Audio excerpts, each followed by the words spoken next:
बिस्मिल्लाहिर्रहमानिर्रहीम। अस्सलामु अलैकुम वरहमतुल्लाहि वबरकातुहू। हकीम मोहम्मद याकूब आपकी खिदमत में हाजिर है। आप देख रहे हैं यूट्यूब चैनल सरफराज नेमत हेल्थ केयर। आज का जो मेरा नुस्खा है ये बेश कीमत शिंगरफ के नाम से है। शिंगरफ का कुश्ता हम बनाने जा रहे हैं। बेश कीमत है, काफ़ी कीमती है। इसको जो मेहनत है वो इसमें कीमत की वजह बनती है। तो आप इसको बनाएं और इस्तेमाल करें। इंशाल्लाह सिर्फ 3 खुराक आप इस्तेमाल करेंगे। 3 खुराक इस्तेमाल करने से उम्र भर के लिए काफ़ी हैं ये इंशाल्लाह। 80 साल का भी अगर इंसान है और उसके मिजाज के मुताबिक है ये, तो तब वो भी इस्तेमाल कर सकता है और उसको भी 3 ही खुराकें इस्तेमाल करनी है। इंशाल्लाह उसकी भी जो अमराज हैं जिस्म की वो भी इंशाल्लाह ठीक हो जाएंगी। आसान सा नुस्खा है, बनाने में मेहनत है। जब आप इसको बना लेंगे तो इंशाल्लाह आप किसी भी असाबी सोजिश की वजह से किसी भी अलामत का शिकार हैं तो आप उससे इंशाल्लाह ठीक हो सकते हैं। आप इसको बना के इस्तेमाल करेंगे, इंशाल्लाह आप इसके फ़वाइद पा सकेंगे। तो चलते हैं, इसके कुछ फ़वाइद आपके सामने रखता हूँ।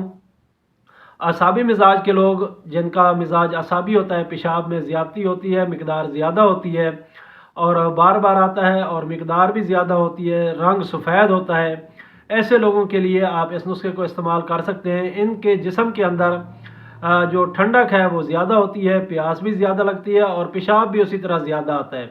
अक्सर बुखार की भी कैफियत हो सकती है ऐसे लोगों को। इनके अक्सर जो होता है छोटी उम्र के अंदर बाल जो होते हैं वो सफ़ेद हो जाते हैं। एक तो तबी उम्र के बाद होने हैं, 30 35 40 साल की उम्र में थोड़े बहुत होना शुरू होने हैं, तो वो तो एक तबी उम्र है। अगर 15 साल की उम्र में, 18 साल की उम्र में, 20 साल से पहले पहले अगर बाल सफ़ेद हो जाएं तो उसके लिए आप इस नुस्खे को इस्तेमाल करेंगे, इंशाल्लाह ये आपके ज़बरदस्त रिज़ल्ट देगा। अगर खून की कमी हो, जिस्म के अंदर वाइट ब्लड सेल्स की ज़्यादती होती है, रेड ब्लड सेल्स कम होते हैं, खून कम होता है, आप एचबी चेक करवाते हैं तो आपका जो खून है वो कम महसूस होता है, कम मिकदार में आता है उसके अंदर, रिपोर्ट के अंदर, तो तब भी आप इस नुस्खे को इस्तेमाल करेंगे, इंशाल्लाह ये आपके बेहतरीन रिज़ल्ट आपको देगा। असाबी सोजिश की वजह से अगर इंतड़ियों के अंदर पखाना जो होता है वो सही नहीं आता, कच्चा पखाना आता है और खाना खाना शुरू करते ही आप एक दो निवाले लेते हैं और आपको महसूस होता है कि मुझे वाशरूम जाना चाहिए, तो आप वाशरूम जाते हैं और पतला पखाना होता है, सफ़ेद रंग में होता है हल्का सा और बदबूदार होता है, तो ऐसी सूरत में भी आप इस नुस्खे को इस्तेमाल करेंगे। और इसके अलावा इंतड़ियों के अंदर अगर आवाज़ें आती हैं, पेट के अंदर से आवाज़ें आती हैं पखाने की, तो हवा की आवाज़ें आती हैं, तो उसके लिए भी आप इस नुस्खे को इस्तेमाल करेंगे, इंशाल्लाह आपको जो इससे भी आपको फ़ायदा हो जाएगा। और जो पखाने आते हैं बिल्कुल सफ़ेद कलर के होते हैं, झागदार, बदबूदार, वो भी आप इस नुस्खे के इस्तेमाल से इंशाल्लाह ठीक हो सकते हैं। इसके अलावा मुक़व्वी हाफ़ज़ा है, जो दिमाग के अंदर जो रतूबात रुकी होती हैं, मुतफ़िन हो जाती हैं, उनको ख़ारिज करने के लिए ये ज़बरदस्त चीज़ है, आप इसको इस्तेमाल कर सकते हैं। इसके अलावा ये बेहद मुक़व्वी बा है। ऐसे हजरात जो मर्दाना ताकत की वजह से किसी परेशानी का शिकार हैं, उनका इंतशार जो होता है वो नहीं होता, या फिर टाइमिंग सही नहीं है, सख्ती नहीं होती, या फिर बोसो किनार करते हुए उनके कतरों का इखराज हो जाता है जिससे इंतशार टूट जाता है, तो ऐसी सूरत में आप इस नुस्खे को इस्तेमाल करेंगे, इंशाल्लाह ये आपकी कुव्वत बाह के अंदर बेहद इजाफ़ा करेगा। इसके अलावा मुमसिक है, ये टाइमिंग को कुदरती तौर पर बढ़ाता है और आप इसको इस्तेमाल करके आपकी जो अपनी टाइमिंग है उसमें बेहतरीन जो इजाफ़ा है वो कर सकते हैं। जोड़ों के दर्द हों, जिस्म के अंदर दर्द हों, सर्दी की वजह से अगर दर्दें हैं, तब भी आप इस नुस्खे को इस्तेमाल कर सकते हैं, इंशाल्लाह आपके जो पट्ठों के अंदर खिंचाव है, खून का गाढ़ापन है, खून की सर्कुलेशन सही नहीं है, या फिर पट्ठों का खिंचाव है जिस्म के अंदर जिसकी वजह से दर्दें होती हैं, ऐसे हजरात भी इसको इस्तेमाल कर सकते हैं जिनके नफ्स में पट्ठों का सुकेड़ होता है और वो साइज़ में छोटा हो चुका होता है, तो उसके लिए भी आप इस नुस्खे को इस्तेमाल करेंगे, इंशाल्लाह ये आपके इन अलामात के अंदर भी फ़ायदा देगा। इसके अलावा काफ़ी सारी अलामात हैं। अक्सर जो लोग होते हैं जो दौरान मुबाशरत उनका अज़्व ख़ास ढीला पड़ जाता है ताकत की कमी की वजह से, इम्यून पावर की कमी की वजह से, तो आप इस नुस्खे को इस्तेमाल करेंगे, इंशाल्लाह आप पुरलुत्फ़ अपना जो टाइम है वो गुजारेंगे और आप इंतशार के ढीलेपन का जो शिकार है वो नहीं होंगे। تو چلتے ہیں نسخے کی طرف۔ آسان سا نسخہ ہے، محنت اس میں ہے۔ آپ اس نسخے کو جب بنا لیں گے تو انشاءاللہ آپ اس کو بیش قیمت ہی پائیں گے انشاءاللہ۔ شنگرف آپ نے لینی ہے ڈلی والی، شنگرف رومی لینی ہے 1 نمبر، اور یہ تو 2 تولے کی ڈلی لینی ہے آپ نے۔ یہ کوشش کرنی ہے کہ 2 تولے کی ایک ڈلی ہو، وہ آپ لے لیں، ثابت ڈلی لے لیں۔ اب آپ نے ایک سانپ لینا ہے، سانپ مرا ہوا سانپ، جو کالا سانپ ہوتا ہے، بڑا سانپ ہو، پختہ ہو، یہ ایسا نہ ہو کہ چھوٹے سائز کا ہو یا اس کی عمر کم ہو۔ آپ نے پختہ ایک سانپ لینا ہے بڑی عمر کا، اور اس کا سائز بھی بڑا ہو۔ اس کے منہ کے اندر آپ نے، یہ جب مرا ہوا ہوگا تو اس کے منہ کے اندر آپ نے یہ جو ڈلی ہے یہ پوری اس کے اندر رکھ کے اوپر سے جو دھاگا ہوتا ہے اس سے اس کو سی دینا ہے۔ سوئی دھاگا کے ساتھ اس کے منہ کو سی دیں اچھی طرح۔ اس کے بعد آپ اس سانپ کے لیے ایک گڑھا کھودیں گے، لمبا سا زمین کے اندر گڑھا کھودیں گے چھوٹا سا، اور اس کی گہرائی اتنی رکھنی ہے آپ نے کہ 1 اوپلا نیچے آ جائے، 1 اوپلا اوپر آ جائے۔ تو اس طرح یہ گڑھا آپ لمبا سا سانپ کی لمبائی کے مطابق آپ اس کو بنا لیں گے۔ تب آپ نے سانپ کو بچھا دینا ہے، یعنی کہ نیچے آپ نے اوپلے بچھانے ہیں، اوپر سانپ بچھانا ہے، اور اس کے بعد پھر اوپر آپ نے اوپلے بچھا دینے ہیں۔ تو اس طرح اوپر نیچے اوپلے بچھا کے درمیان میں سانپ رکھ کے آپ نے اس کو آگ لگانی ہے۔ یہ یاد رہے کہ جو سانپ کا منہ ہے وہ بالکل باہر ہو اور یہ گل حکمت کیا ہوا ہو۔ آپ نے صرف منہ کو گل حکمت کر لینا ہے مٹی اور کپڑے سے۔ تو اس کو آپ اسی طرح رکھ کے آگ لگائیں گے، اس کی دم والی سائڈ سے آگ لگائیں گے۔ آہستہ آہستہ یہ آگ جلتی جلتی یہ اس کے سر تک پہنچ جائے گی۔ سر کو آگ نہ لگے، اس کے منہ کو آگ نہ لگے۔ آپ اس کو ٹھنڈا کر لیں، 1 دن پڑا رہے اسی طرح۔ دوسرے دن جب آپ دیکھیں گے کہ یہ جو راکھ وغیرہ ہے، آگ ہے، یہ ٹھنڈی ہو چکی ہوگی، تو اس کو پھر اسی طرح آپ دوبارہ ایک اور سانپ کے اندر اسی ڈلی کو رکھنا ہے۔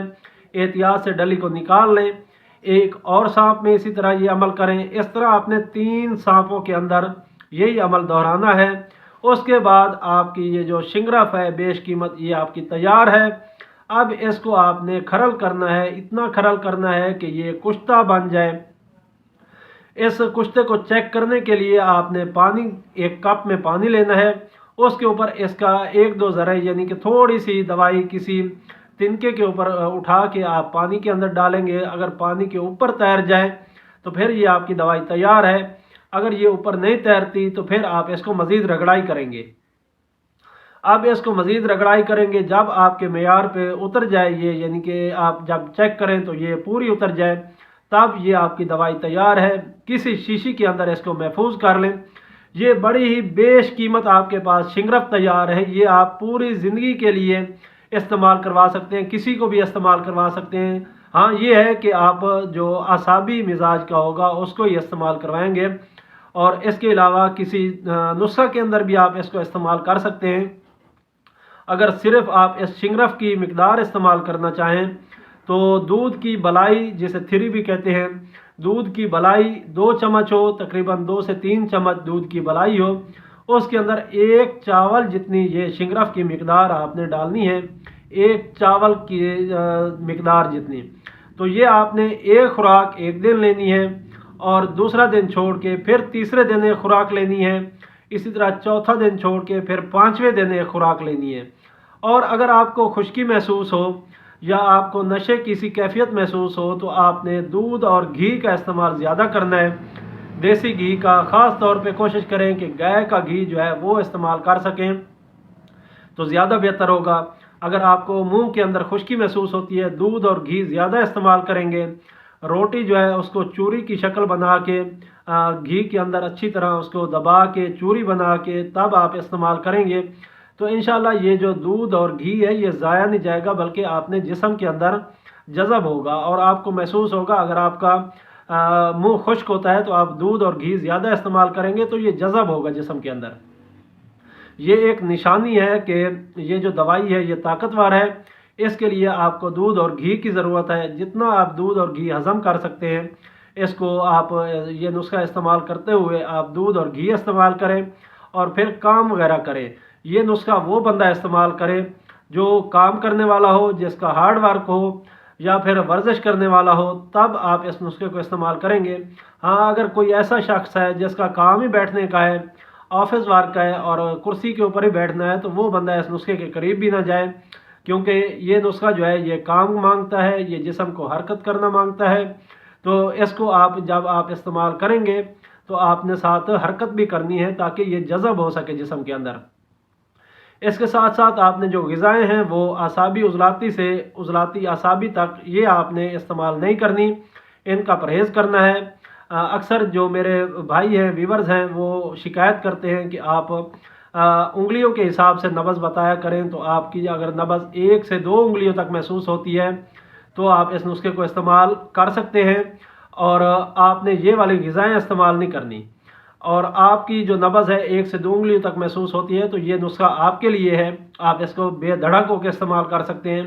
और अगर आपकी नब्ज़ 3 और 4 उंगलियों के नीचे ठोकर मारती है, आपका बीपी हाई रहता है, तो गर्मी वाला मिजाज है आपका, तो फिर आप इस नुस्खे को इस्तेमाल नहीं करेंगे।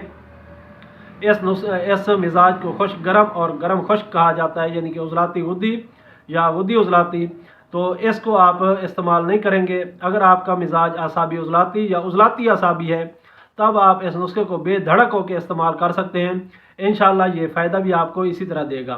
साथ में आपने जो ग़िज़ाएँ हैं उनका ख्याल रखना है। उज़लाती गुद्दी से गुद्दी उज़लाती जो ग़िज़ाएँ हैं, यानी कि 3 और 4 नंबर की जो ग़िज़ाएँ हैं, वो आपने लाजमी इस्तेमाल करनी है। इसके साथ ये ग़िज़ाई चार्ट आपको इसी चैनल के ऊपर मिल जाएंगे वीडियोज़ की शक्ल में, आप वहाँ से इस्तेफ़ादा कर सकते हैं। मैं बार बार आपको ये एक नसीहत कर रहा हूँ इस नुस्खे के अंदर, इस वीडियो के अंदर, कि आपने ये नुस्खा तब इस्तेमाल करना है जब आपका मिजाज असाबी हो, इसके अलावा आपके पास करने को काम भी हो, आपने जिस्म को हरकत देने के लिए आपके पास वक्त भी हो और ऐसा काम भी हो कि आप जिस्म को हरकत दे सकें और आप इस नुस्खे के जो फ़वाइद हैं वो समेट सकें।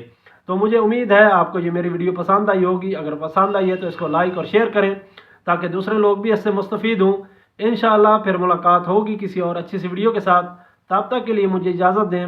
अस्सलामु अलैकुम व रहमतुल्लाहि व बरकातुहू।